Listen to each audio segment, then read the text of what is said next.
Pues en mi caso, digamos como que sí es evidente y marcado que hay unos campos de la educación donde se invierte más o tiene más un interés en invertir. Por ejemplo, en las ciencias naturales, son las ciencias que producen, son las ciencias en las que tú metes a 30 y 40 gentes en un salón con un profesor y ya está. En cambio, en las artes y en las humanidades tenemos la gran dificultad de que estamos produciendo intangibilidad, pensamiento, estamos generando posiciones críticas. Entonces, de alguna u otra manera, eso no está articulado con el sistema de producción capitalista en el que estamos, siendo, digamos, una de las críticas que no la hago yo. Por ejemplo, filósofos como Martha Nussbaum habla de ello, ¿cierto? ¿En qué momento nosotros estamos educando para la democracia o en qué momento nosotros estamos educando exclusivamente para producir gente que sepa un conocimiento que lo pueda aplicar para producir dinero y engranarse directamente en el aparato productivo, ¿cierto? En ese orden de ideas, yo encuentro bastante complejo para hacer arte que uno no cuente con un ambiente creativo óptimo, ideal, cuando uno tiene una facultad, cuando uno tiene los pasillos abarrotados de gente estudiando, unas condiciones que uno dice, ¿cómo te vas a escuchar tú si tienes un trombón al lado y tienes otro violín y tienes al piano acá y al de la percusión en los pasillos? Es decir, no hay manera de que eso pueda ser una educación de calidad. Entonces, ¿por qué sí puede haber educación de calidad para, digamos, observemos los laboratorios de medicina, los laboratorios, qué sé yo, de física, etcétera? ¿Y por qué para los músicos entonces esa precariedad, cierto? Nosotros estamos en unos espacios, hablo desde lo que conozco, ¿cierto? Claro, hace falta infraestructura, pero hace mucho rato. Y entonces estamos hablando en expandirnos y en solamente,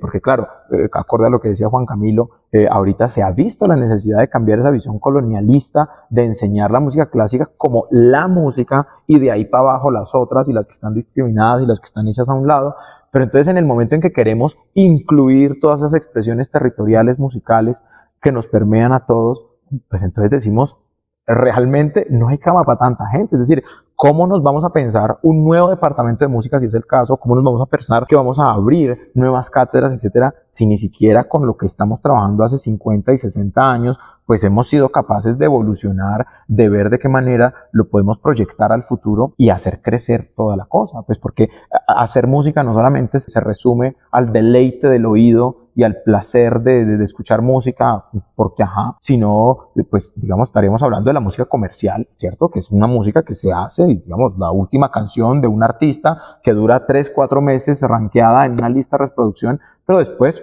pasa al olvido. Nosotros, de alguna manera, tenemos unas obras maestras de una gente que se sentó a pensar y había un concepto filosófico, etcétera, detrás de esas obras que después de 200 y 300 años, pues siguen vigentes y a la gente le gusta y uno dice, de ahí uno toma elementos para agarrarse y lo que tú decías, esas mezclas, esas fusiones musicales, lo que hacen es enriquecer todo ese entorno y todo ese ambiente. Pero eso es solamente posible, dar un paso al engrandecimiento y al enriquecimiento en la medida de que se voltee a mirar las artes no como el último renglón de importancia, sino como un asunto en el que, bueno, nosotros necesitamos de alguna manera construir una comunidad, construir, digamos, una identidad de país alrededor del arte, alrededor de la cultura, y no puede estar de alguna manera precarizada, ni siquiera estoy hablando de la música, el teatro, la pintura, la actuación, o sea, todas esas expresiones artísticas no pueden seguir, digamos, de alguna manera precarizadas. Puede ser que en las ciudades importantes haya inversión, puede ser que en las ciudades importantes se vea que hay un movimiento, que hay redes de trabajo, etcétera, pero yo les invito a que vengan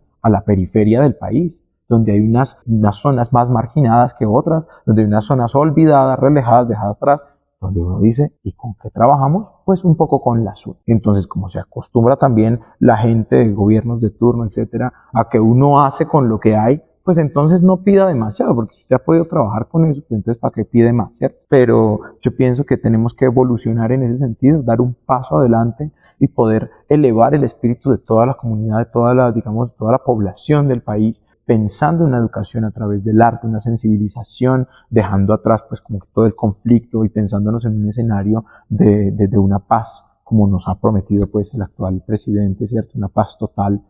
no puede hacerse sin considerar que somos pueblo sensible, pueblo creativo y pueblo que todo el rato necesita estar en contacto con sí mismo y con otras personas a través de expresiones artísticas.